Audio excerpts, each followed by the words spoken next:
She was forced to marry an outlaw, until a warrior stood in his way. The morning sun cut through the church windows like broken promises when Clara Whitmore first saw the Cherokee tracker step through the doors. Her hands trembled against the worn hymnal, the weight of her father's debt pressing down like stones on her chest. Samuel Rivers moved with the quiet grace of a man who'd learned to read danger in every shadow. His dark eyes swept the congregation before settling on her face, and Clara felt something stir that had been buried beneath years of duty and resignation. The preacher's voice droned on about salvation, but all she could hear was the thunder of her own heartbeat.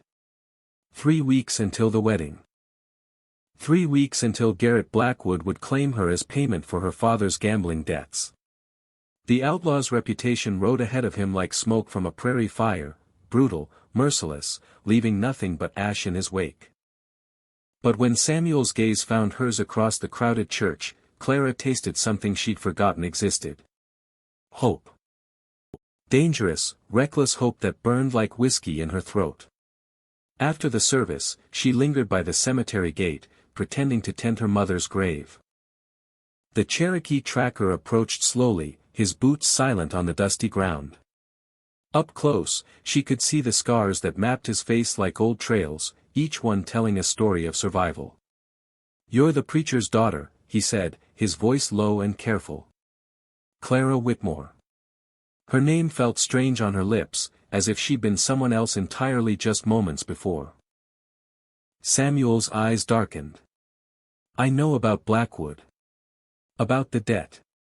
The words hit her like a physical blow. Of course he knew. The whole territory whispered about her shame, about how Reverend Whitmore had gambled away his daughter's freedom at a poker table in Dodge City.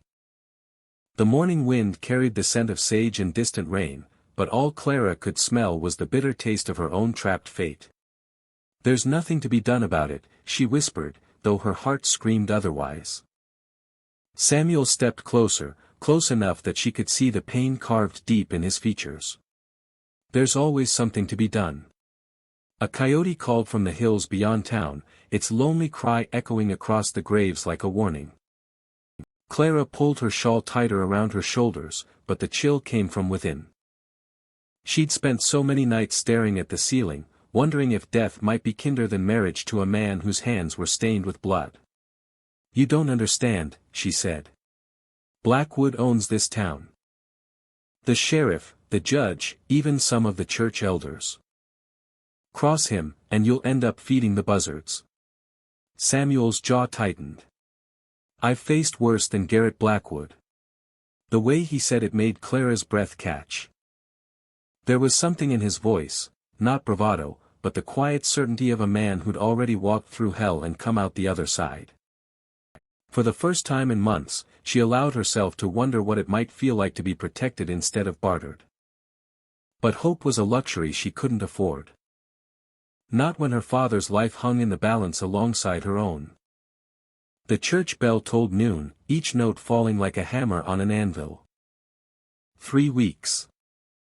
The sound echoed in her bones as Samuel Rivers tipped his hat and walked away, leaving Clara alone with her mother's grave and the terrible, beautiful ache of possibility. The wedding day arrived with storm clouds gathering like vultures over the prairie. Clara stood at the altar in her mother's yellow dress, the fabric hanging loose where grief had stolen her appetite. Reverend Whitmore's hands shook as he opened the good book, his face gray as cemetery dust. Garrett Blackwood waited beside her, his presence filling the church like smoke from a grass fire. The outlaw had cleaned up for the occasion, black suit pressed sharp, boots polished to mirror shine, but nothing could scrub the cruelty from his pale eyes.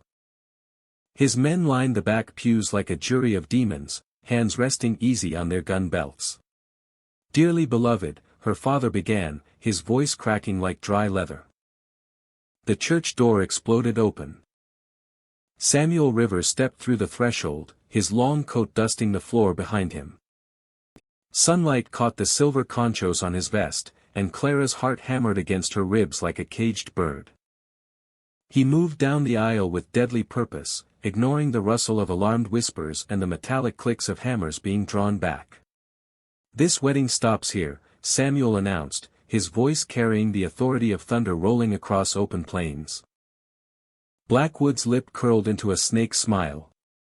Well, well. The breed thinks he's got something to say about white folks' business. The word hit Samuel like a slap, but he never flinched. Clara saw the muscle in his jaw tighten, saw the old pain flicker behind his dark eyes. She'd heard the whispers, how his Cherokee mother had been driven from her land, how his white father had abandoned them both to poverty and shame.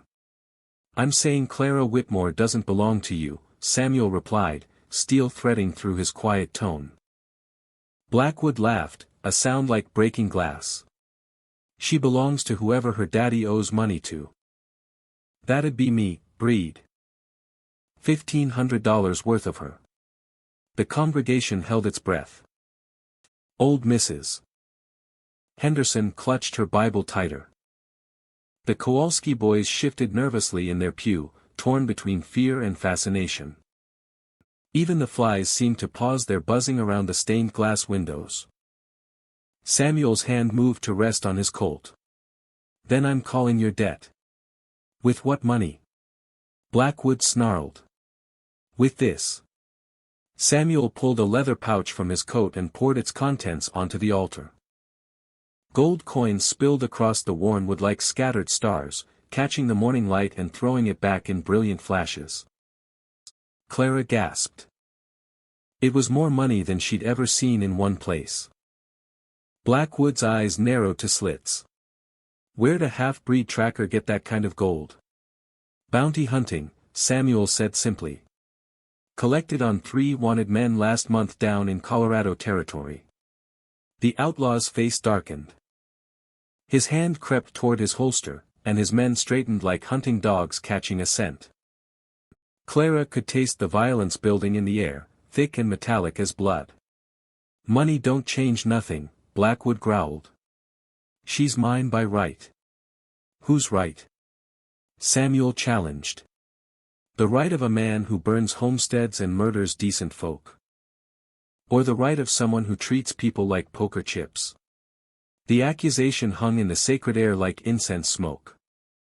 Clara saw doubt flicker across some faces in the congregation, doubt that maybe, just maybe, they'd been bowing to the wrong kind of power all along. Blackwood's composure cracked. "You got a big mouth for a dead man." Samuel smiled, and it was cold as winter wine through canyon stone. "Then draw your iron and shut it."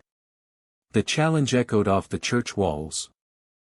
Clara watched her father's face crumble as he realized his church might become a slaughterhouse. The morning sun streaming through the windows seemed to dim, as if God himself was holding his breath. Blackwood's hand hovered over his gun. The congregation sat frozen, caught between prayer and panic. Clara's mind fled to summers before the darkness came, when her mother's laughter rang like silver bells across the parsonage garden. Elizabeth Whitmore had possessed hands that could coax life from barren soil and gentle words that could heal wounded hearts. She'd spoken of dreams where Clara would choose her own path, marry for love instead of obligation. "Promise me," her mother had whispered during those final fever-bright days. "Promise you'll never let them cage your spirit." Now Clara stood trapped between 2 armed men, her mother's promise crumbling like autumn leaves. The gold coins on the altar caught the light, but they felt cold as gravestones. Even Samuel's brave gesture couldn't wash away the stain of being bought and sold like cattle at market. Her father had broken more than gambling debts that night in Dodge City.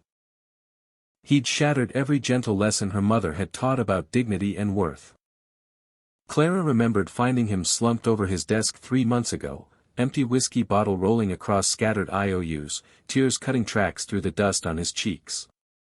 "I'm sorry, Clara girl," he'd wept. "I thought I could win it back. Thought God would favor a righteous man over those devils." But God had been silent that night, just as he seemed silent now while violence gathered like storm clouds in his own house. Clara's fingers found the small silver locket at her throat, her mother's last gift, and felt the familiar ache of abandonment. The memory of her mother's garden rose unbidden. Roses climbing white trellises, their petals soft as promises. Elizabeth had planted each bush with care, whispering prayers over the dark soil. Beauty can grow anywhere, she'd told Clara. Even in the hardest ground. A bead of sweat rolled down Blackwood's temple, though the morning air carried autumn's chill. His pale eyes darted between Samuel's steady gaze and the gold scattered across sacred wood. Clara saw something she'd never expected in the outlaw's face, uncertainty. "Mama," Clara whispered, so quietly only the altar could hear. "What do I do?" The wind through the open church door stirred her skirts, carrying the scent of sage and distant rain. Clara closed her eyes and felt her mother's presence like warm sunlight on her face. "Choose love," her mother's voice echoed across the years. "Choose life. Choose freedom." Clara's eyes snapped open. She stepped forward, her voice finding strength she'd forgotten she possessed. "Wait," Clara said, her words cutting through the tension like a blade through silk. Both men turned toward her, surprise flickering across their faces. The congregation held its breath. Blackwood's empire stretched like a shadow across 3 counties, built on fear and bought loyalty. But standing in that church, watching Clara Whitmore find her voice, he felt something he hadn't experienced in years: doubt. The gold on the altar represented more than money. It was defiance. It was the first crack in the wall of terror he'd spent a decade building. "Nobody speaks for her but me," he snarled, though his voice lacked its usual venom. Clara stepped closer to the altar, her mother's dress rustling like autumn leaves. "Mr. Blackwood," she said, her voice steady as bedrock. "What do you really want from me?" The question caught him off guard. For a heartbeat, Garrett Blackwood saw himself clearly, not as a king of the frontier, but as a broken boy who'd never learned there was any way to live except through violence. Then his lieutenant coughed meaningfully from the back pew, and the moment of clarity shattered like glass. Blackwood's face hardened back into its familiar mask of cruelty. "Enough talk," he growled, his hand moving to his gun. "I came here for a bride, and I'm leaving with one. Dead men don't collect bounties, Rivers." The church held its breath as leather whispered against metal. Thunder rolled closer outside, and the first raindrops began pattering against the windows. "Then you'll have to go through me first," Clara said, stepping between the 2 men. Samuel's eyes widened. "Clara, no, I won't be bought," she declared, her voice ringing clear as church bells. "Not by gold, not by fear, not by any man's notion of what he's owed." Blackwood's hand froze on his pistol. The congregation stirred like a field of wheat in changing wind. For the first time in years, someone had stood up to the devil himself. Clara lifted her mother's silver locket from her throat and placed it beside Samuel's gold on the altar. "This is all I have to offer," she said. "Not as payment for a debt, but as a choice freely made." She turned to Samuel, her heart hammering like hoofbeats on hard ground. "If you'll have me, not as property, but as a partner." Samuel Rivers looked into her eyes and saw not a victim to be rescued, but a warrior finding her strength. He took her hand, and it felt like coming home after a lifetime of wandering. "I'd be honored," he said simply. Blackwood's face twisted with rage, but something else flickered there too, something that might have been respect, or regret, or the ghost of the boy he'd been before the world broke him. The storm broke outside, rain drumming against the roof like applause from heaven.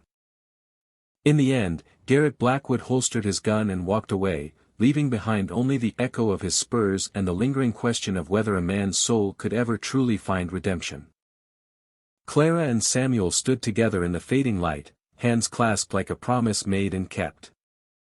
The gold still gleamed on the altar, but it was no longer the price of freedom, it was the seed of something new, something chosen, something that would grow like roses in hard ground. Outside, the thunder rolled away across the prairie, carrying with it the last echoes of the old ways, while inside the church, love had finally learned to speak its own name.